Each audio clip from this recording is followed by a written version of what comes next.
Okay, so for this little mini video, I'm just going to do how we're going to introduce our dogs to the harnesses. We have Sully, again, as our little demo dog. Please put my harness on.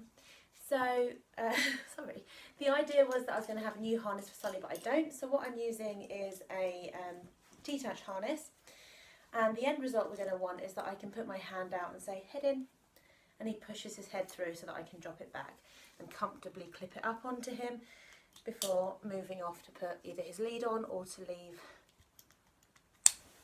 the thing. So no stress, no worries, just waiting, ready for me to go.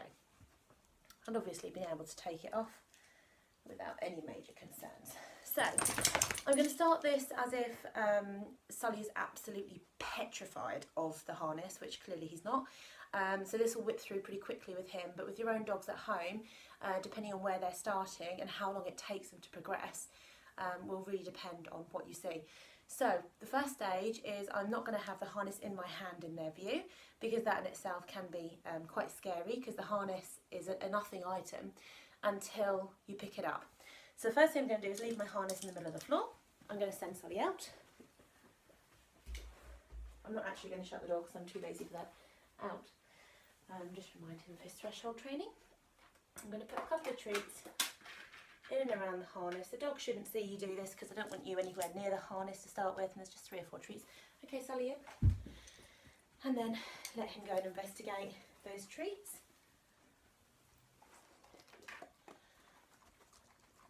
And snaffle them up. Now you're going to keep repeating that until your dog goes, oh, harness, good things.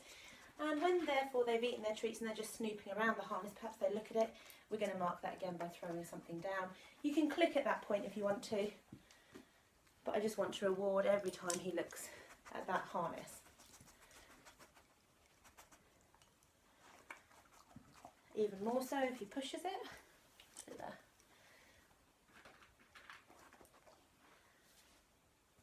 I'm just going to wait and see if you look at that harness again. Thank you. So that's all I want you to do to start with. You're going to repeat that several times, lots and lots of times potentially, but in a day probably only 2 or 3 times.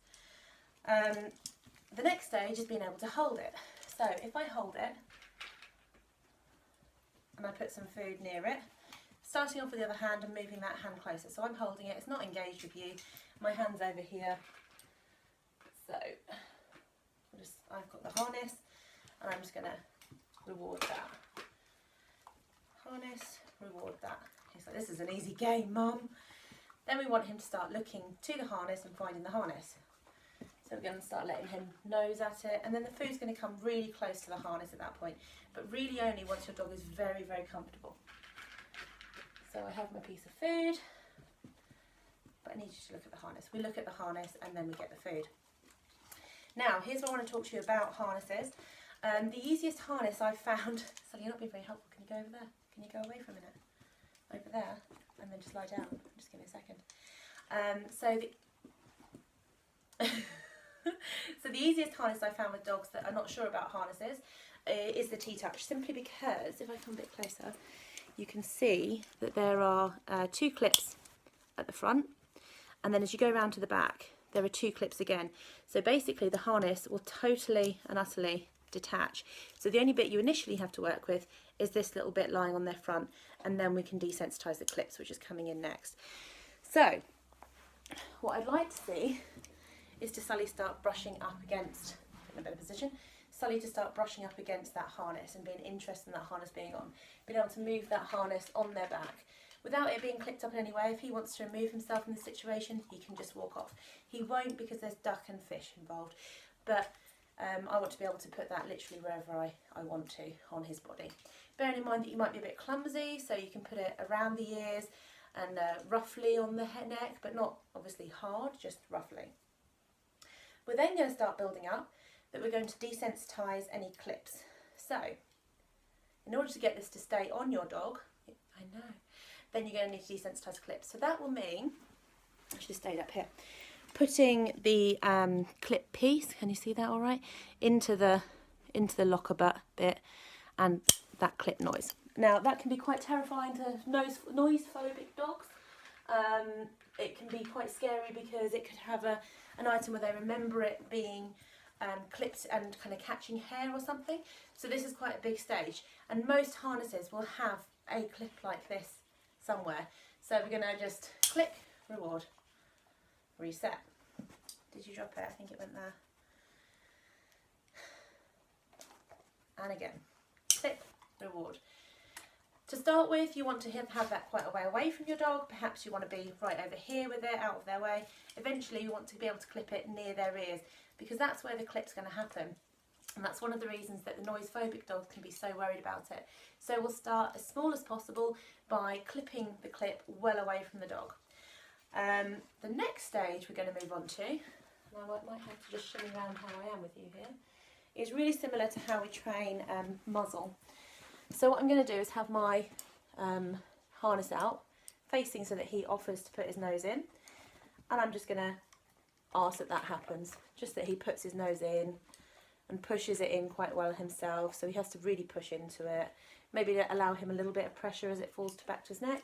And if I stop rewarding, I'm going to take the harness off. So the only way you get these treats is if your head is in the harness. So we can start building that again. You don't get it because you put your head to the side of the harness, demo dog. So we can put it right there and just offer it. Let me get my arm out of the way. But it's right there. I don't want too much pressure on him. I've run out of treats, so that's it. The harness has to come off. Okay. And again. We're going to offer the harness out. Of course, Sully puts his head straight in because he says, I remember this game now. I'm going to stop treating, so I'm going to take the harness off. Now, at this point, I like to add in a cue because Sully's quite a forceful beast, and he sees a situation and goes, oh, I can get fed for this because I love my food. So, as you can see, so what I do is I start offering head in, and then we reward right the way forward. I then want to be able to leave it so that I can leave it loose on their back and just reward them when it's on their back. Perhaps take some time in between rewards like that while I go and replenish, while it's just hanging there and loose and around him. Okay. My next stage will be to pull the harness actually around his body. He's looking underneath because my hand's full of food and he's such a gannet. And just to put the pressure so that it's almost, you can't really see, so it's actually put up around him. And you can see it's only done one side. If he has a bit of a moment, he starts to panic, I'm just going to release that and pull it out over his head. So we shall do that again. Come forward so we can see you. And then we're going to reward just that being there, like that, okay?